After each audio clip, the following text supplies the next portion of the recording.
fall journey to the reindeer herds is about to begin. The Laplanders gather the last of the supplies they will need for the long trip ahead. Inga helps even though she is planning to leave the hardships of nomad life, for she has a job in the city. The hand goat will soon be at work on the keys of a typewriter.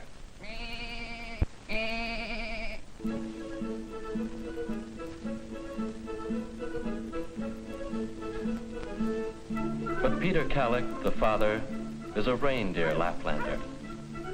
In the summer and early fall, he fishes for part of his family's food. It is easy work compared to tending reindeer, but Peter loves the restless life with the herds. Young Laplanders fish too, even though they are reindeer men like their elders. Like father, the boys fish part of the time for food and part of the time for fun. Just the same, they are proud as they walk home, their willow forks heavy with char and salmon trout, for the fish will add to the family's store of food during the long, far northern winter ahead. But winter has already come to the tops of the mountains. A chilly wind tears at the branches of the birch.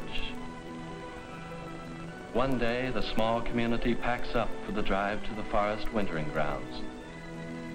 Peter Kallik and his family are the first to start. At the head is Peter, with a leader reindeer. A cold wind winds across the highland plain. Peter's wife, Elsa, follows with little Nissie, her son, tucked away on the side of the reindeer. The mountain tops near the seashore are already hidden by a raging, swirling snowstorm. Peter's daughter, Annie, leads the goats. Her own pet goat is close by her side. In her warm, soft boots, Annie finds walking across the wide moor fairly easy. She carries her little puppy, Cho-Cho, in a warm bundle on her back as the slow miles drop behind. At last, the Kalliks come to the highland birch forest and know that there is only a short way left to go. The trek is nearly over. Soon, Annie and the goats will be at their winter home, and the work of preparing for winter will begin.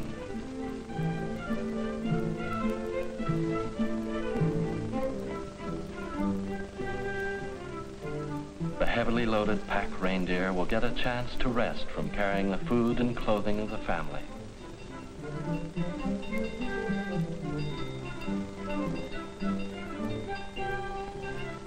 The journey has been hard, but the work will be harder still at winter camp. Everybody is tired. Annie and the goats are tired. Peter and Elsa and the reindeer are tired, but they are close to home. And there is the herd. Now it is time for slaughtering the full-grown reindeer bulls. Laplanders call the reindeer bulls sarves.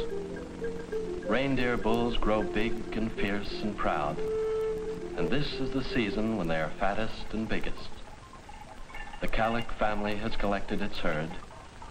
Now they must search through it for the best animals for butchering and the best for milking. This is harvest time for the reindeer Laplander. One of the girls looks for a Vaja, a reindeer cow. There is one. The lasso starts the herd milling, and the family fortune passes in front of old grandfather and grandmother Kallik. Some men have said that grandfather Kallik is like a highland birch, for he stands so straight and tall. He has much to be proud of. His son is handy with the reindeer. His name is honored. His herd is large and sleek and healthy. He is rich in the things that count. Grandmother Kallik is watching the reindeer cows and her daughter milking one of them.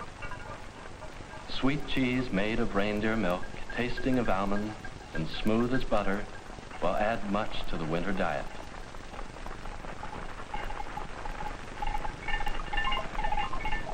Grandmother smiles at little Nissy trying to help and keeps an eye on the soft-eyed reindeer cows.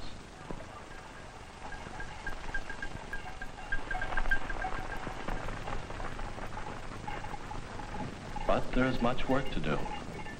Everybody helps as much as he can, for the time has come. Sarve time is here. Reindeer after reindeer is killed. The antlers that were once proudly lifted are left to bleach in the sun. Later, they will be made into tools for the use of the family. Every day, more meat is collected on the drying stand. Out of the front hide, shoes are made. Even the reindeer's stomach is important to the Laplanders. After it is watertight and sturdy and will be used to hold goat's milk for the baby. Another part of the reindeer becomes a doll's milk bottle for the children to play with. Everywhere are useful objects made from the reindeer. The dried meat, which is sometimes smoked or salted, can be stored until the following summer, or longer if necessary. The racks are heavy with slabs of meat. The fat is almost 2 inches thick on some joints.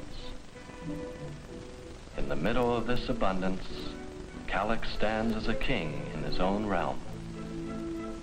He ties tendons to a split willow and hangs them to dry in the sun. Elsa Calix later rolls the tendon on her cheek and uses them to make thread for watertight seams. Her oldest son sits next to the fire and works at preparing the leg hides to be made into shoes while her husband gathers wood. The work is hard. There's much to be done. But even though the work is hard, Peter Calix has a lot to be thankful for. He works long and hard, but he works for himself, with no man to tell him what to do. His son is strong and able. The winter will bring no hunger to the Calix. The shelves are full. It is a warm house.